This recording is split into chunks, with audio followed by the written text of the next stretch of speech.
Halo seluruh, selamat datang di channel gua. Karena konten di channel gua banyak, lu cek aja playlist di channel gua. Ada alur cerita film, cerita horor, tutorial, unboxing, mukbang, video nggak jelas. Dah lah, langsung aja tonton videonya. Tapi tong hilapnya, subscribe dulu. Yuk, gaskeun. Assalamualaikum warahmatullahi wabarakatuh. Balik lagi sama gua Guntur di konten gua ceritain.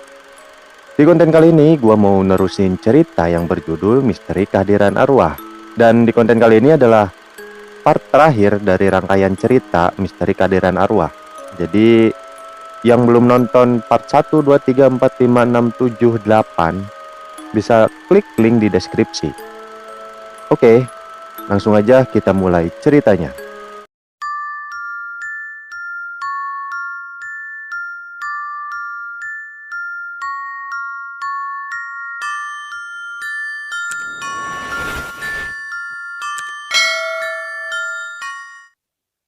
Esok paginya, cuaca tampak cerah. Burung-burung terdengar berkicau dengan merdunya. Yuli yang baru saja bangun tidur tampak sedang meregangkan persendiannya. Kemudian beranjak bangun dan membuka jendela. Pada saat yang sama, cahaya matahari yang hangat menembus masuk menyinari sebagian ruang kamar. Oh, segarnya udara pagi ini, ucap Yuli seraya menghirup udara pagi dalam-dalam. Tidak biasanya Yuli bangun sepagi ini. Biasanya dia baru bangun sekitar jam 9 pagi. Kini gadis itu sudah siap untuk pergi mandi. Namun ketika sedang melangkahkan kaki ke kamar mandi, dia berpapasan dengan pembantunya yang tampak memperhatikannya dengan sedikit heran. "Tumben non, pagi-pagi sudah bangun," komentarnya sambil garuk-garuk kepala.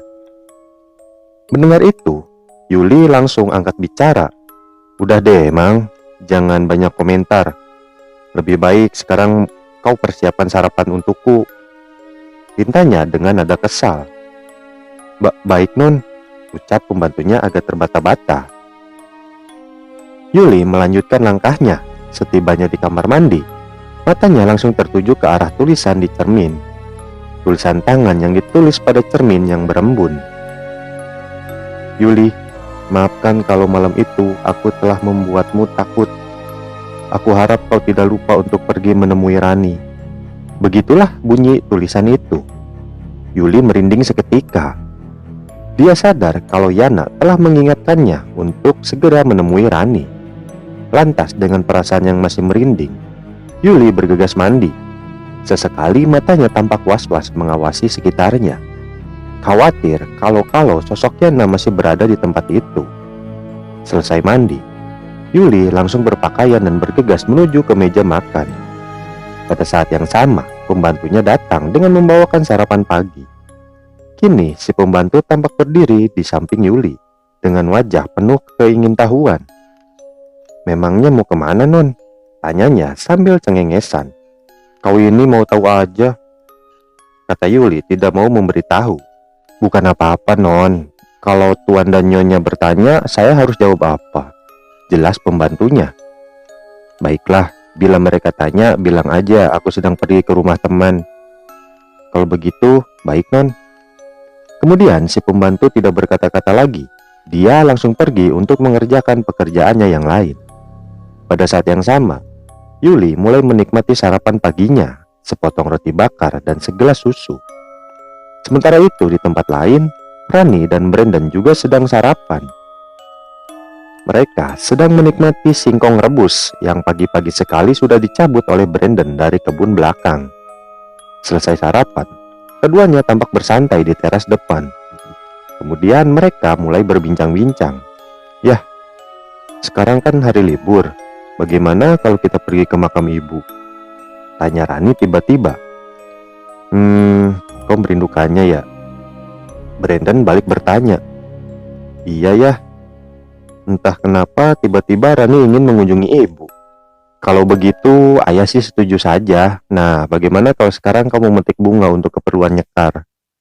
saran Brandon seraya mengambil surat kabar pagi dan mulai membacanya. Sementara itu, Rani tampak bergegas mengambil keranjang kecil dan langsung melangkah ke pekarangan samping untuk memetik bunga-bungaan yang bisa digunakan untuk pergi berziarah. Beberapa menit kemudian, keduanya tampak sudah berangkat menuju ke makam Yana. Setibanya di makam, mereka melihat sang kakek juru kunci sedang berada di makam tersebut. "Sedang apa beliau?" tanya Brandon kepada putrinya. "Mungkin beliau habis membersihkan makam ibu ya." "Kalau gitu, lekas kita ke sana," ajak Brandon seraya mempercepat langkah kakinya. Tak lama kemudian, keduanya sudah berdiri di belakang sang kakek. "Selamat pagi, Kek," ucap Rani kepada sang kakek yang masih saja sibuk membersihkan makam. Sang kakek terkejut, kemudian lekas menoleh. "Oh, kalian," ucapnya seraya Kemudian beliau memperkenalkan diri dan bercerita sedikit tentang jati dirinya. Brandon dan Rani tampak senang mendengarkan penuturan sang kakek. Tak lama kemudian, mereka sudah terlihat akrab. Kini mereka menaburkan bunga di atas makam dan berdoa bersama-sama. Setelah itu, mereka segera menuju ke makam orang tua Yana dan berdoa di tempat itu. Selesai berdoa, mereka tampak melangkah menuju ke pohon Kamboja yang cukup rindang. Di bawah keteduhan pohon itulah sang kakek segera menceritakan perihal sosok Yana kepada keduanya. Pada saat itu, Brandon dan Rani tampak mendengarkan penuturan sang kakek dengan begitu antusias. Dalam ceritanya, sang kakek menjelaskan kalau yang melakukan semua kejadian yang mereka alami, seperti angin besar dan lain-lain, bukanlah pekerjaan Yana. Semua itu adalah pekerjaan jin Qorin Yana, alias jin pendampingnya yang ingin menyesatkan Brandon dan Rani. Dia juga dibantu oleh jin Pashik yang mempunyai kekuatan besar. Maklumlah, Qorin orang beriman sangat lemah, karena ia jarang menyerap energi dari yang didampinginya. Berbeda dengan Qorin orang yang sesat, mereka bisa sangat kuat lantaran sering menyerap energi dari orang yang didampinginya. Biasanya jin Qorin hanya diberi izin selama 40 hari untuk menuntaskan kehendaknya, sebab energi yang diperlukan untuk berinteraksi manusia sangatlah besar. Sebenarnya tujuan jin Pashik yang membantu Qorin Yana ingin menyesatkan manusia, agar manusia percaya dengan adanya arwah yang gentayangan. Apalagi jika manusia sampai menyediakan kopi manis atau kopi pahit, maka jin Pashik akan semakin bertambah kuat. Begitulah lihainya mereka dalam usaha menyesatkan manusia agar bisa diserap energinya. Seolah mereka itu berbuat baik dan menolong, padahal pada hakikatnya justru menyesatkan. Selama ini arwah Yana sudah berada di alam barzah, menunggu hari kebangkitan. Ketahuilah bahwa sesungguhnya tidak ada arwah yang gentayangan, sebab ketika seorang dikubur, dia akan dimintai untuk menjawab pertanyaan malaikat. Setelah itu, bagi orang yang beriman akan mengalami tidur panjang, sedangkan mereka yang tidak beriman akan mengalami siksa kubur. Hadis riwayat Bukhari Muslim diriwayatkan daripada Anas bin Malik radhiyallahu anhu, katanya, Nabi Shallallahu Alaihi Wasallam bersabda, apabila seseorang hamba dikebumikan di dalam kuburnya, kemudian ditinggal oleh kawan-kawannya, niscaya dia akan mendengar bunyi hentakan tapak kasut mereka.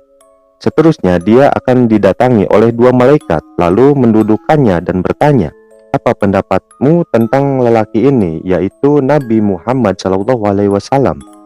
Baginda bersabda lagi, sekiranya dia seorang mukmin, niscaya dia akan menjawab, aku bersaksi bahwa dia hamba Allah dan pesuruhnya.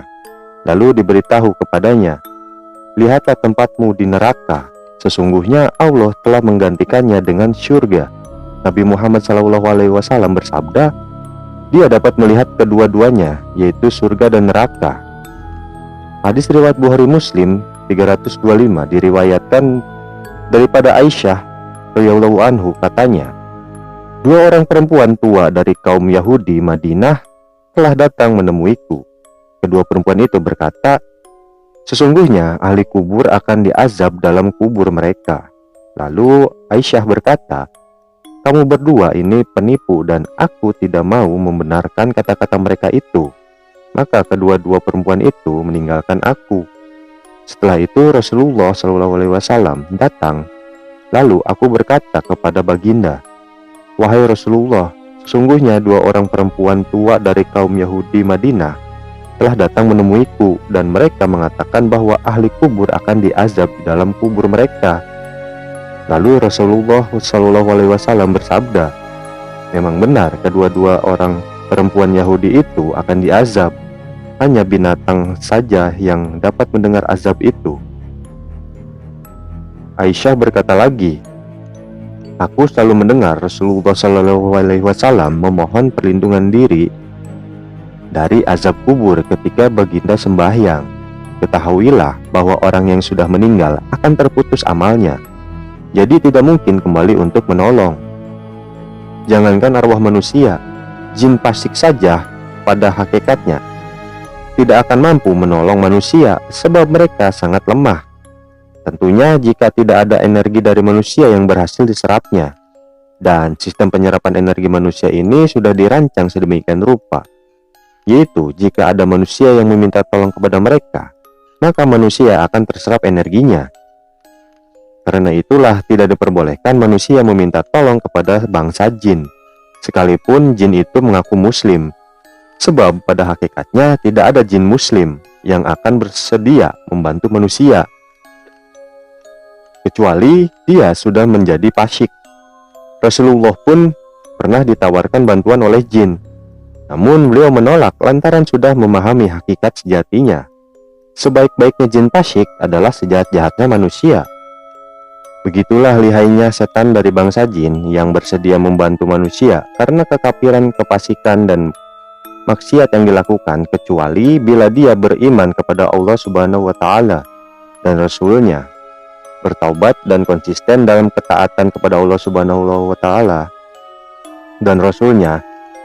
Niscaya setan akan meninggalkannya dan segala pengaruh pada dirinya akan hilang, baik berupa penyampaian berita atau amalan-amalan lain.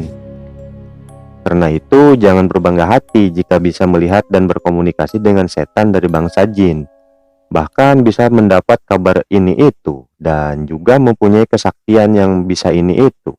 Ketahuilah sesungguhnya semua itu hanyalah tipu daya mereka guna menyesatkan manusia.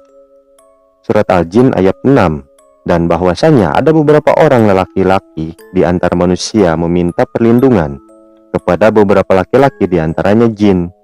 Maka jin-jin itu menambah bagi mereka dosa dan kesalahan. Ada di antara orang-orang Arab bila mereka melintasi tempat yang sunyi, maka mereka minta perlindungan kepada jin yang mereka anggap kuasa di tempat itu. Surat Al-Jin ayat 21.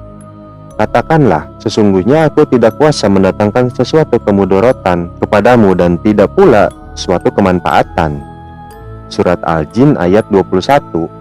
Inilah yang seharusnya kita amalkan, sebab dengan mengamalkan ayat ini, pada hakikatnya kita telah menutup pintu dimensi alam jin, yaitu dengan cara tidak sekali-kali berinteraksi dengan mereka, sebab pada hakikatnya jin tidak kuasa mendatangkan sesuatu kemudorotan pun kepada manusia dan tidak pula sesuatu kemanfaatan. Begitupun manusia tidak kuasa mendatangkan sesuatu kemudorotan kepada jin dan tidak pula suatu kemanfaatan.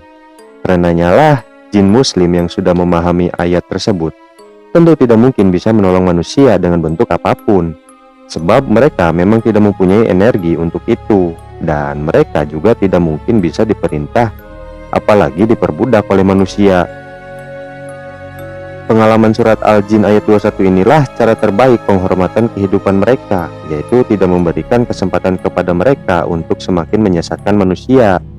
Sudah cukup mereka merusak kehidupan dunia pada masa yang silam, dan sekarang adalah kesempatan manusia untuk menjadi khalifah dengan tanpa melibatkan mereka.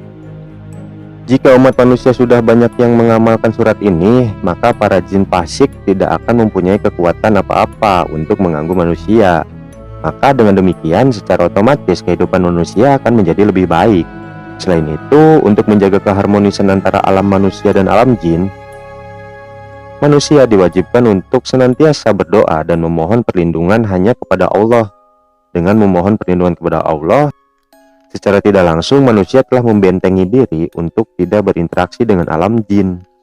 Maklumlah jika ada manusia yang melempar batu, membuang air panas, dan lain sebagainya, ternyata bisa juga mengenai bangsa jin. Karenanya lah, untuk membentengi manusia agar tidak lalai mengganggu para jin, maka setiap melakukan berbagai tindakan yang bisa membahayakan bangsa jin, diharuskan mengucapkan bacaan basmalah terlebih dahulu, dengan maksud agar perbuatan manusia itu tidak mengenai bangsa jin.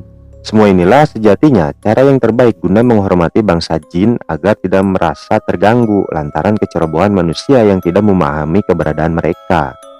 Bukannya dengan cara menyediakan ini itu dan justru membuat mereka semakin kuat dan ujung-ujungnya justru semakin mengganggu kehidupan manusia. Karena itulah, sudah saatnya kita meninggalkan budaya yang bisa membuat jin fasik justru bertambah kuat, yaitu dengan cara mengamalkan kitab suci Al-Quran dengan sebenar-benarnya. Salah satunya adalah dengan mengamalkan surat Al-Jin ayat 21 ini. Setelah mendengarkan penjelasan itu, Rani dan Brandon tampak lega. Segala pertanyaan yang membingungkan telah terjawab sudah. Setelah berbincang-bincang sejenak, akhirnya ayah dan anak itu kembali pulang ke rumah. Sepulang dari makam, Brandon tampak sibuk mengurus kebunnya yang berada di belakang rumah. Sedangkan Rani asyik melamun seorang diri di kamarnya. Dia masih saja memikirkan Jody yang diketahuinya sudah mempunyai istri.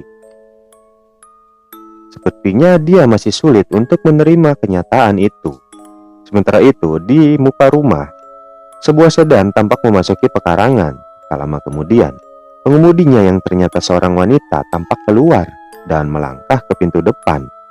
Kini dia mengetuk pintu dan mengucapkan salam. Mendengar itu, Rani segera keluar untuk menemuinya. Saat itu dia tampak terpaku memperhatikan wajah yang baru pertama kali dilihatnya. "Maaf, Anda siapa ya? Apa ada perlu dengan ayah saya?" tanyanya kepada wanita itu.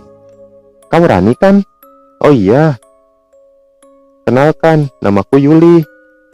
Maksud kedatanganku kemari sebenarnya ada perlu denganmu," jawab wanita itu. "Oh, kalau begitu ayo silahkan masuk," tawar Rani ramah.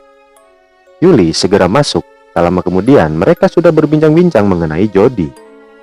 "Benarkah apa yang kau katakan itu?" tanya Rani ragu. "Sebenarnya ayahku pun sudah menceritakannya, namun di hatiku masih ada sedikit keraguan," sambungnya kemudian. "Sekarang kau tidak perlu ragu lagi, Rani. Coba kau lihat foto ini," ucap Yuli seraya memberikan foto yang waktu itu diberikan oleh Mayemi. Kini Rani tampak memperlihatkan foto itu. Hatinya terasa hancur berkeping-keping. Di sisi lain, dia merasakan yakin kalau Jody memang pria busuk yang tidak pantas untuk dicintai. Setelah mereka berbincang-bincang sejenak, akhirnya Yuli berpamitan untuk pulang. Kini, Rani tengah mengantarkannya hingga ke muka rumah. "Hati-hati di jalan ya," ucap Rani seraya melambaikan tangan kepada Yuli. Setelah sedan yang ditumpangi Yuli menjauh, Rani pun bergegas ke teras dan duduk di tempat itu. Tak lama kemudian, Brandon terlihat datang menghampiri Rani. "Rani, siang nanti ayah akan pergi ke pasar untuk membeli beberapa keperluan. Kau mau menitip apa, nak?" tanya Brandon. "Tidak ya, Rani tidak mau menitip apa-apa." "Ya sudah, kalau begitu ayo kita masuk," ajak Brandon kepada putrinya. "Tidak ayah, Rani masih mau di sini dulu." "Baiklah, sekarang ayah masuk dulu ya," pamit Brandon seraya melangkahkan kaki masuk ke dalam rumah. Ini Rani tampak sedang melamun. Rupanya dia sedang memikirkan pria yang waktu itu telah menggagalkan usaha bunuh dirinya. Siapa lagi kalau bukan Bobby, pria yang tiba-tiba saja hadir di dalam benaknya. Siang harinya, Brandon berangkat ke pasar untuk membeli beberapa keperluan. Selang beberapa saat, sebuah sepeda motor terlihat memasuki pekarangan. Setelah memarkirkan motornya, pemuda itu langsung melangkahkan kaki ke teras. Kemudian mengetuk pintu dan mengucapkan salam.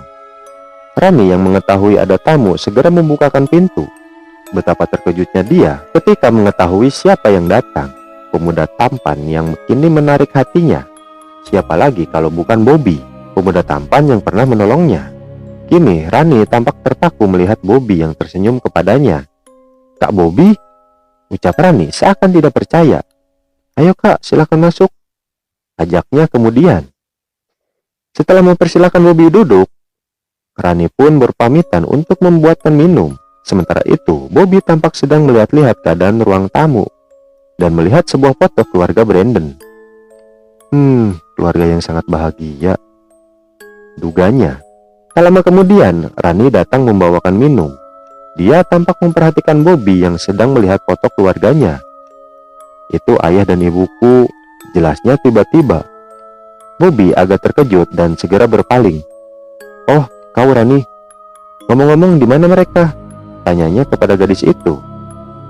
Ayahku sedang pergi ke pasar untuk membeli beberapa keperluan dan akan kembali menjelang malam nanti.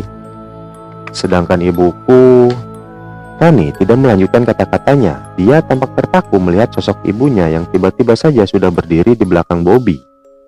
Saat itu sosok ibunya tampak tersenyum, seolah-olah memberi isyarat bahwa Bobby lah orang yang pantas menjadi kekasihnya.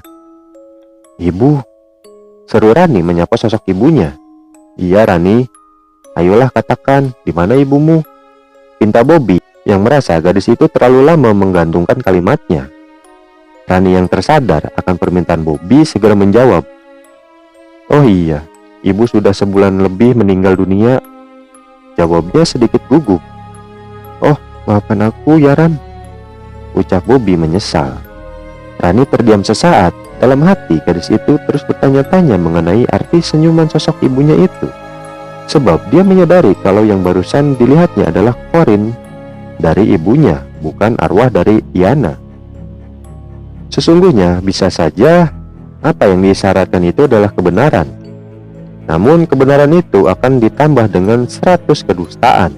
Apalagi jika sampai meyakini kalau dia adalah arwah, jelas akan semakin menyesatkan. Kini mata gadis itu tampak menatap Bobby dengan hangat, kemudian mengajak pemuda itu untuk duduk kembali. Tak lama kemudian, mereka sudah berbincang-bincang dengan begitu akrab. Setelah bosan mengobrol di ruang tamu, mereka segera berpindah ke teras depan. Kemudian kembali berbincang-bincang di tempat itu. Ketika sedang asyik-asyiknya ngobrol, mendadak HP Bobby berbunyi. Saat itu Bobby langsung menerimanya. Halo? Sapanya kepada orang di seberang sana. Bob, nanti malam jadikan kita jalan-jalan? Tanya gadis yang menelponnya. Tentu saja, bukankah kita sudah sepakat? Jawab Bobby. Kalau gitu sampai nanti malam ya, ucap si gadis yang seraya memberikan ciuman jauh. Yuli, tunggu. Tahan Bobby tiba-tiba. Tapi sayang teleponnya sudah ditutup. Rani tampak terpaku. Keningnya pun tampak berkerut ketika mendengar nama gadis yang disebutnya tadi. Oke, selesai sudah rangkaian cerita misteri kehadiran arwah. Buat kalian yang belum nonton dari part 1 sampai part terakhir, bisa klik link di deskripsi. Nanti gua taruh linknya di deskripsi, atau lo bisa cek playlist gua ceritain di channel gua ini. Yaudah, segini dulu konten gua ceritain kali ini. Buat kalian yang punya cerita horor, cerita menarik, atau cerita apapun itu, bisa lu kirimin ke gua, bisa lewat Instagram, bisa lewat Twitter atau email. Langsung ke gua. Semoga puasa kalian lancar bagi yang menjalankan, dan jangan lupa makan biar gak lemes, dan jangan lupa napas biar gak mati. Oke, wassalamualaikum warahmatullahi wabarakatuh. See you on the next video. Bye.